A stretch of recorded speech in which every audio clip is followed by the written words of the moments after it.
नमस्कार दोस्तों, मैं हूं राहुल टुडे प्रेस इंडिया से और ये खबर अंतर्राष्ट्रीय है। जैसा कि हम सब जानते हैं कि ईरान पिछले 40 सालों से ज़्यादा से अमेरिका की तरफ से सैंक्शंस झेल रहा है और जैसा कि कहा जा रहा है कि ये अमेरिका की तरफ से मैक्सिमम प्रेशर कैंपेन है। और जब से डोनाल्ड ट्रंप वहाँ के प्रेसिडेंट बने हैं अमेरिका के, तब से सैंक्शंस काफ़ी और तेज़ी से बढ़े हैं और ज़्यादा हुए हैं।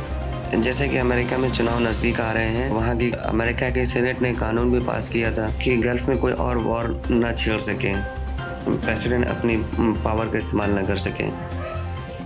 और अभी ईरान के खिलाफ सैन्य अभियान की आशंका जताई है ट्रंप ने।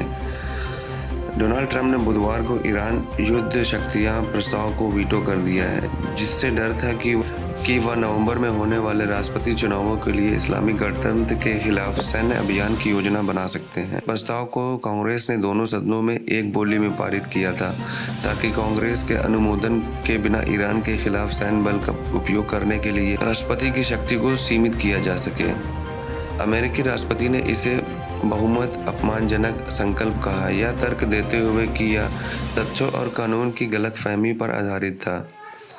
एक बयान में उन्होंने कहा, यह एक बहुत ही अपमानजनक संकल्प था जिसे डेमोक्रेट्स द्वारा रिपब्लिकन पार्टी के विभाजित करके 3 नवंबर को चुनाव जीतने की रणनीति के हिस्से के रूप में पेश किया गया था।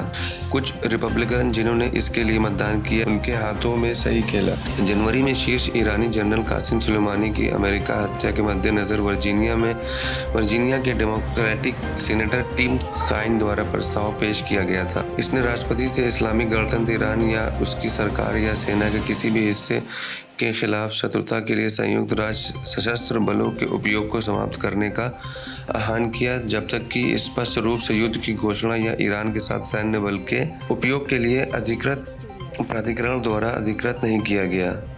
इससे यह भी प्रावधान शामिल था कि राष्ट्रपति अभी भी आसन्न हमले से संयुक्त राज्य अमेरिका की रक्षा करने में सक्षम होंगे। कांग्रेस की मंजूरी के बाद ट्रंप के वीटो के बाद श्री काइन के उन पर मध्य पूर्व में युद्धों को कम करने के लिए अपनी प्रतिज्ञा पर वापस जाने का आरोप लगाया।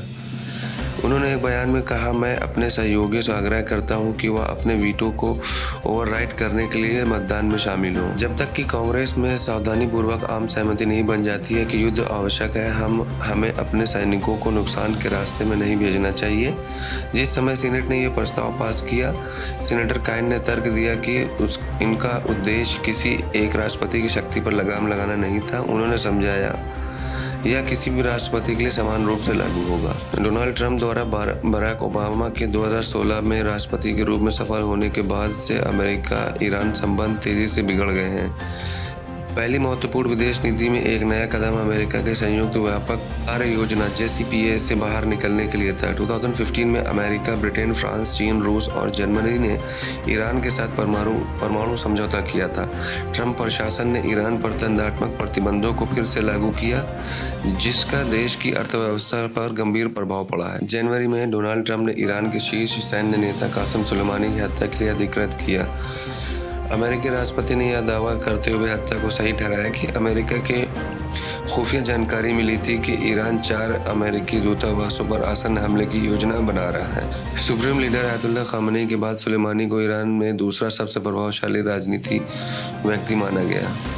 ईरान के शीर्ष जनरल अपने देश के क्षेत्रीय प्रभाव के प्रमुख वास्तुकार थे, जिन्होंने जिहादी ताकतों के खिलाफ लड़ाई का नेतृत्व किया और इराक, सीरिया और उससे आगे ईरान के राजनयिक उत्तराधिकारी का विस्तार किया। अमेरिकी राष्ट्रपति ने ईरान के साथ तनाव को और बढ़ा दिया और जब उन्होंने अप्रैल की शुरुआत में दावा किया कि ईरानी समर्थक इराक में अमेरिकी ठिकानों पर हमले की योजना बना रहे थे, इसने ईरान के विदेश मंत्री जवाद ज़रीफ से उग्र प्रतिक्रिया व्यक्त की, जिन्होंने ट्वीट किया, सामान्य रूप से गर्म पानी वाले लोगों द्वारा गुमराह नहीं किया जाएगा।